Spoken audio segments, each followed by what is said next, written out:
Another day, another basketball stories na naman ang pagkukwentuhan natin. At ngayon nga ay pag-uusapan natin ang preview ng Game 3 sa pagitan ng New York Knicks at San Antonio Spurs at ang balitang pagkuha ng Los Angeles Lakers kay DeMar DeRozan. Nagkaroon nga pa ng 2 araw na pahinga ang New York Knicks at San Antonio Spurs bago ang Game 3 ng NBA Finals kung saan gaganapin nga po ito sa home court ng Knicks na Madison Square Garden sa darating na April 9. At dahil nga po home court ito ng Knicks ay sila nga po ang kasalukuyang liyamado sa kanilang pangatlong paghaharap sa kanilang serye. Pero sa kabila nga po niyan ay may ilang mga analyst pa rin nga po nagsasabi na magiging dikit pa rin nga po ang istorya ng kanilang laban kung sakasakali man na masabayan ng Spurs ang Knicks sa umpisa ng kanilang bakbakan. Pero kung hindi nga po nila kayanin ang dalang pressure ng crowd ng Knicks, ay malaki nga po ang tsansa na matambakan at madumi na sila sa Game 3 at tuluyan na nga po silang mabaon sa 0-3 sa kanilang serye.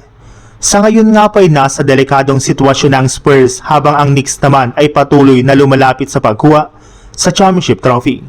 Kaya expected na nga po na magiging mainit at pisikal talaga ang kanilang laban lalo pat wala nga po sa kanilang dalawa ang gustong magpatalo sa Game 3 ng NBA Finals.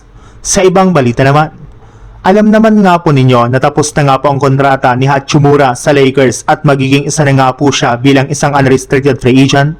Ibig sabihin, pwede na nga po siyang lumipat ng ibang kupunan na makapagbibigay sa kanya ng mas malaking tsansa na manalo ng titulo. Pero mukhang hindi na naman nga po papayagan ng Lakers na mawala agad si Hachimura dahil plano para naman nga po nila itong bigyan at papirmahin ng bagong 2-year contract. Isa na naman nga po siya sa mga players ng Lakers na nagpatunay na kaya nga po niya talaga mag-step up at tulungan ng Lakers pagdating sa scoring, lalo na sa playoffs. Pero hindi rin naman nga po ibig sabihin niya na safe na nga po siya sa trade.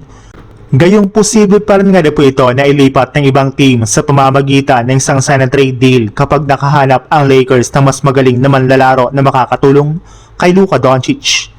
At isa nga po sa mga binabantayan nila na posible nga po nilang kunin bilang kapalit ni Hachimura ay si DeMar DeRozan na isa sa mga player ng Sacramento Kings na plano na nga po nilang i-trade ngayong offseason.